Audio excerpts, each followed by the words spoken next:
Bath Treats with Jess, the owner, and today we're going to do an interview and ask some questions about her shop, see some products, and really jump into her business.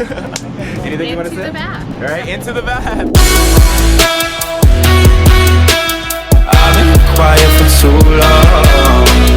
So I don't want to make the intro super long, but I'm really excited about this series that I have coming for you. So I moved to Arizona and I live in a small town. I've never lived in a small town in my life, so it's been a pretty big culture shock, but in the good way. So I've been talking to business owners, vintage shops, musicians, producers, like small hometown bands, and I'm really starting to learn that there's a lot of talent here. Because of that, I decided to make a series called Spotlight Kingman. Kingman, Arizona is the city that I moved to, and I thought that I was gonna have a hard time adjusting, but I'm adjusting just fine. I go hiking every morning and I walk past this one shop and the smells from the shop literally dragged me into the store. I started talking to the owner, she's super amazing, and I was like, hey, let's do an interview. I want to learn more about your business and what you have to offer. So we're gonna just get straight into that right now. So I started off by asking her the first question: how did you get into the beauty, skincare, self-care industry? I actually got started because my sister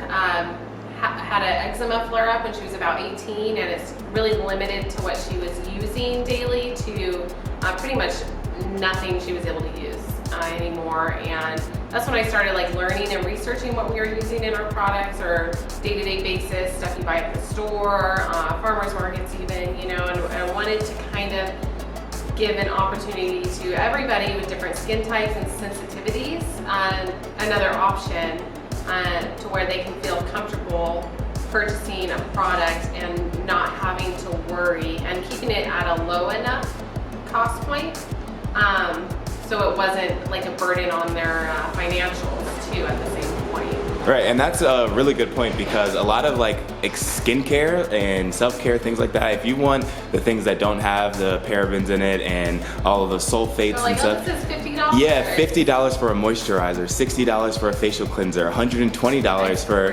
and then you're making all of this stuff with natural organic ingredients and at a price that people can afford, so that's amazing.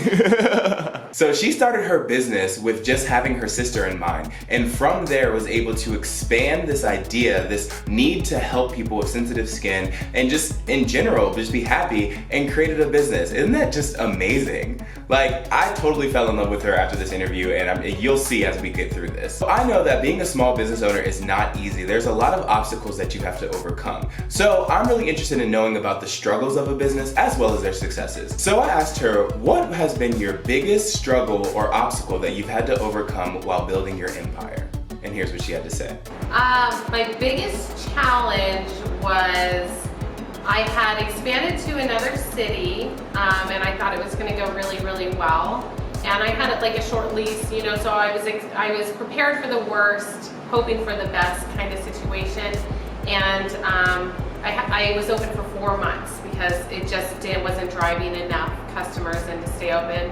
And that was a challenge, dealing with failure and having to still have enough confidence in myself and product to be able to expand again.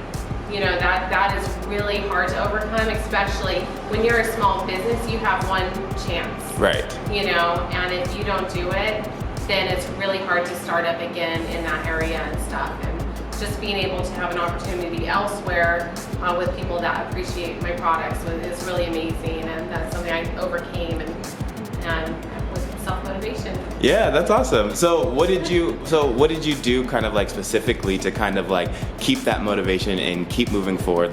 What was your eye on? My customers, I have I expanded to Lake Havasu City. I opened 3 weeks ago, but I was seeing people in here constantly from that area, repeat customers. I was wholesaling to a business in Lake Havasu City, and their supply and demand, became greater and greater, and I decided, this is going to be a good move for me, and so far it has been amazing, and I'm seeing new customers, and I'm seeing customers that I had seen in Kingman, already, and it's just amazing, having just customer support.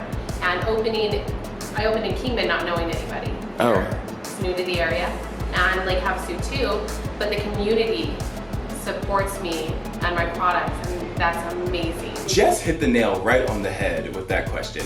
It is so difficult for a small business owner to recoup and start again after having a failure. And after listening to Jess's question and hearing that she was able to overcome that, start a new business, and open another business in Lake Havasu is super amazing. Congratulations, Jess. You are killing it, and your customer experience, your knowledge about your products, it just amazes me. As we get through this interview, it just gets better, and I'm so excited for you guys to see. It's all fun and games when we buy products that work for us, that improve our skin, improve our quality of living, but we often forget about the environment. So I asked Jess how many customers actually come up to her and ask her questions about sustainability or the environmental impacts that her products have. And here's what she had to say. I think I mention it to them more than they actually come to me. That's like one of my big selling points when I'm talking about our products with the customer is non-GMO oils, organic palm oil from a sustainable source in our soaps, you know, and using plant-based foaming agents instead of detergent foaming agents in like our bath bombs, bubble scoops, and other products and stuff.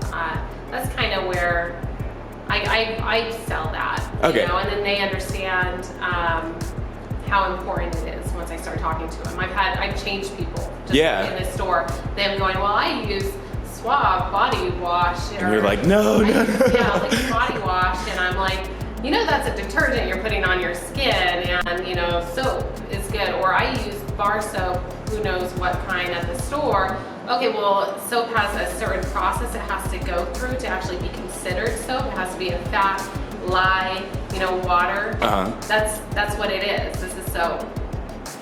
Stuff at the store, a lot of that is not soap. It is detergent bars. You might as well throw it in your washing machine. Wow. It's insane. And so I've changed people just from being in here where they're like, oh, okay, yeah, and they come back.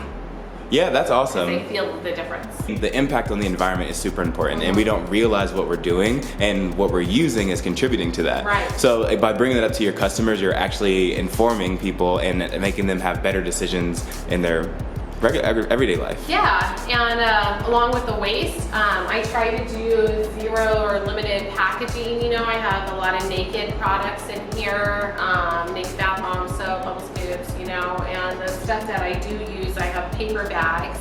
And then the plastic I do use, I encourage people to bring it back to be reused. Reuse, recycle, it's recyclable. And then I'm also switching anything that I am doing plastic to glass. Wow. I've done probably an 85% change already. Wow, that's awesome. So it's, because it matters to me. It's disturbing to me when I'm like, you know, dealing with all this stuff and plastic this and that and waste. And if you see the soaps behind her, they literally don't have any packaging on them. She puts them in paper bags, writes down what the soap is for the people, and that reduces on waste. And it might not be that glamorous, you know, for packaging, but it matters. I mean, it's functional, so it works. Exactly. And she's for the environment. Like, cautious about the environment, brings it up to her customers, because that's another important part.